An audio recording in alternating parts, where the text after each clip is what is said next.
Hello' everyone, আমি এতিয়া পঢ়িম কণ্ডাকশ্যন। কণ্ডাকশ্যনটো কি হ'ব? কণ্ডাকশ্যনটো মানে তোমাৰ ট্ৰেন্সফাৰ হ'ব ছেইম মেটেৰিয়েলৰ মাজত। যেনেকৈ তোমাৰ কনভেকশ্যনটো কি হ'ব? Convection plus advection. ইয়াতে আমি কণ্ডাকশ্যনত প্ৰথম পঢ়িব লাগিব ফ'ৰিয়াৰ্ছ law of heat conduction. ফ'ৰিয়াৰ্ছ law of heat কণ্ডাকশ্যনটো কি হ'ব? Q is equal to minus K A d t divide by d x. এতিয়া কেটো কি হয়? Watt per metre kelvin. এইটোকে থাৰ্মেল কণ্ডাক্টিভিটি বুলি কয়। এতিয়া নেক্সট আহিব conduction. Conduction is equal to lattice vibration plus free flow' of electron হয়। প্ৰথম এতিয়া জানিব লাগিব যে কি থাৰ্মেল কণ্ডাক্টিভিটি যোনটো কে আছে সেইটো ক্ৰিষ্টেলাইন নন মেটেৰিয়েলৰ কাৰণে চবতকৈ বেছি হয়। তাৰপিছত ক্ৰিষ্টেলাইন নন মেটেল, তাৰপিছত মেটেল, তাৰপিছত কে কণ্ডাকশ্যন মেটেৰিয়েল, তাৰপিছত কে ইনচুলেটিং মেটেৰিয়েল, তাৰপিছত কে লিকুইড, তাৰপিছত কে এয়াৰ। এইকেইটাৰ কাৰণে বেছি হয়।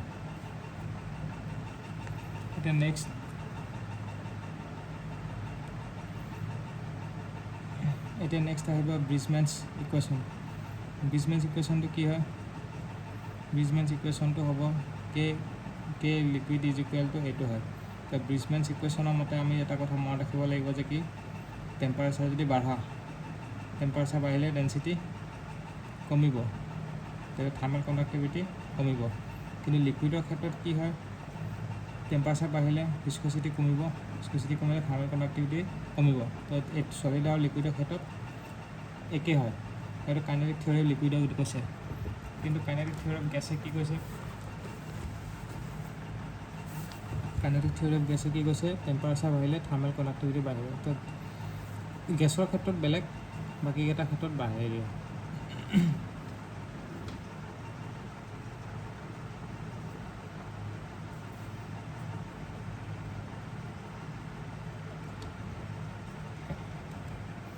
ডায়মণ্ড মেটেৰিয়েল, ডায়মণ্ডটো হ'ব নন মেটেল। ডায়মণ্ডৰ থাৰ্মেল কণ্ডাক্টিভিটি জানিব লাগিব 2300 চবতকৈ বেছি। বাকীখিনি ডিক্ৰিজিং অৰ্ডাৰত জানিলেই হ'ল। যেনেকৈ তোমালোকক মই কৈ দিছোঁ ডায়মণ্ডত চবতকৈ বেছি 2300। তো এইটো হ'ল নন মেটেল, বাকীখিনি চব ডিক্ৰিজিং অৰ্ডাৰ। তেনে মেটেলৰ ক্ষেত্ৰত এছ চি গেইন চিট, এছটো হ'ব চিলভাৰ, চিটো হ'ব কপাৰ, জিটো হ'ব গ'ল্ড, এইটো হ'ব এলুমিনিয়াম, আইৰণ, নিকেল, তাৰপিছত steel. S C gain seat. আৰু construction material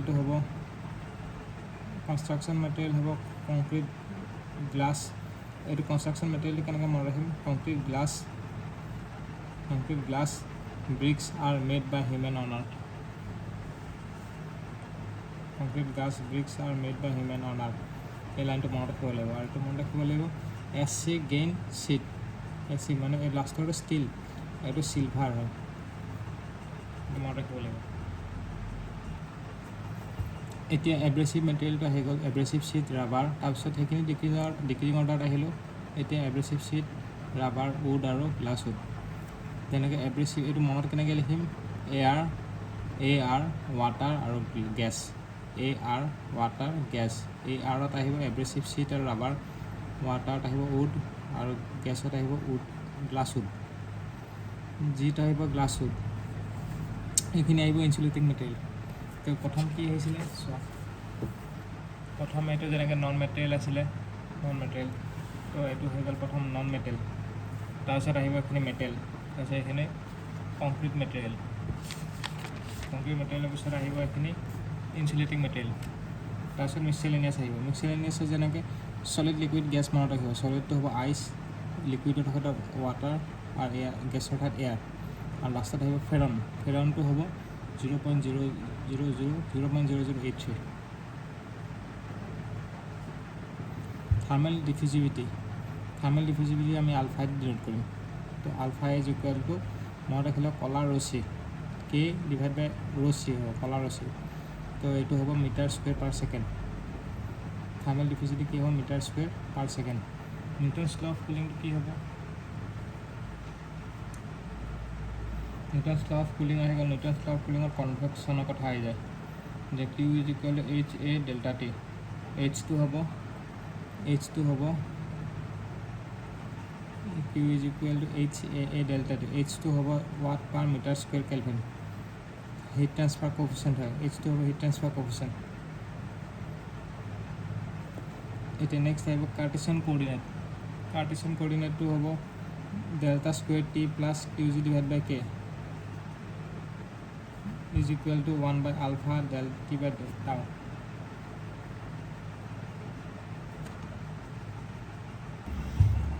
Next Poisson's equation হল এইটো Poisson's equation Laplace equation এইটো Laplace equation তো জানাই সব এই Poisson's equation ৰাইট সাইডত হেৰিটো নাই বুজি পাইছে আমাৰ প্ৰথম আমি কি পঢ়িছিলো প্ৰথমে পঢ়িছিলো কাৰ্টেছিয়ানত 1 by alpha del T by delta tau হৈছিল Poisson's equation কি থাকিব Poisson's equation তে ৰাইট সাইডৰ হেৰিটো নাই তো Laplace equation থাকিলে Laplace equation তো তোমাৰ এইটো 0 হৈ গ'ল That's a Fourier's equation. Fourier's equation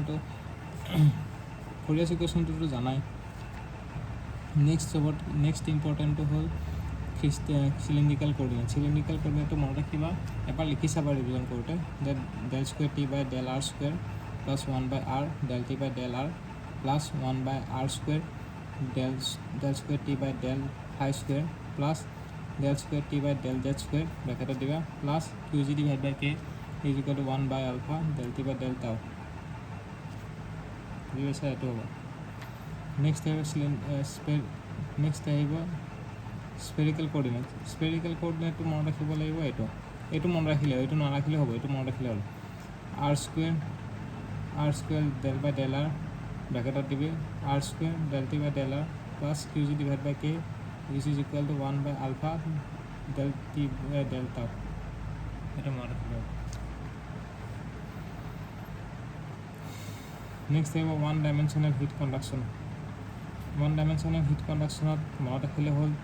Jeti amar plain wall thakibo, teti amar heat conduction to linear hobo. Hollow cylinder amar hobo logarithmic. Tarpisot hollow sphere thakibo hyperbolic.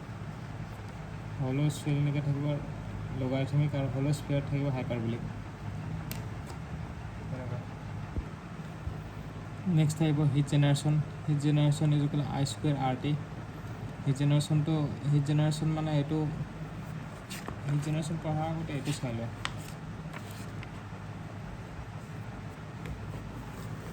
এই মাত্ৰ আমি পঢ়িলো যে কি প্লেন ওয়ালত লিনিয়াৰ হয় তো এতিয়া পটাৰ ৰেজিস্ট্যান্স তো কি হ'ব চাই লও এখিনি হ'ব কনভেকশন হ'ব এখিনিত হ'ব কন্ডাকশন আছে এখিনিত হ'ব আকো কনভেকশন তো কনভেকশনত হ'ব 1 by HA conduction over del by KA और एखिनि देबो 1 by HA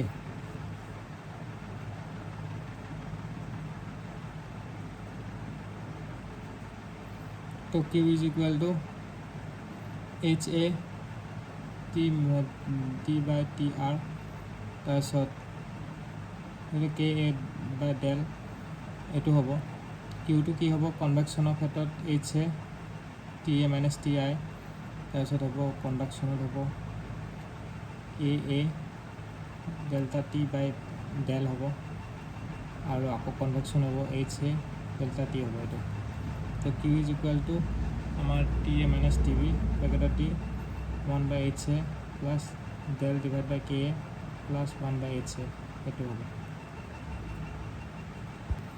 next conduction through cylindrical wall equation to এটো হয় চাই লোৱা মানে ৰেজিস্ট্যান্স তো এটো হ'ব মানে ৰেজিস্ট্যান্স তো তলত ডিভাইড কৰি দিলে হ'ল আৰু delta T divide by resistance বুজি পাইছা তাৰপিছত ln r2 divide by r1 divide by twice by kl এটো যদি কনভেকশন হয় তেতিয়া কি হ'ব কনভেকশন হলে এনেকুৱা হ'ব 1 by twice by r1 l twice by r1l hi plus ln r2 divided by r1 divided by twice by kl plus ln r3 divided by r2 twice by k2l divided by 1 by twice by r3l h naught twice by r3l h naught eto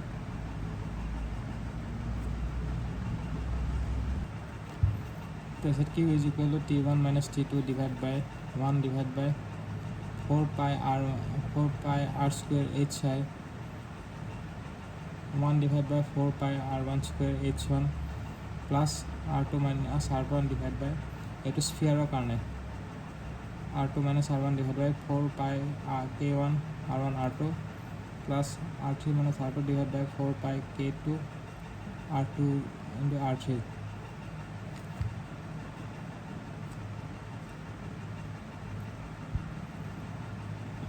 So r4 minus r3 divided by 4 pi k3 r3 into r4 plus 1 by 4 pi r4 square h0 এইটো হ'ব thermal conductivity is high in diamond and low in ferron এইটো আমি জানোৱে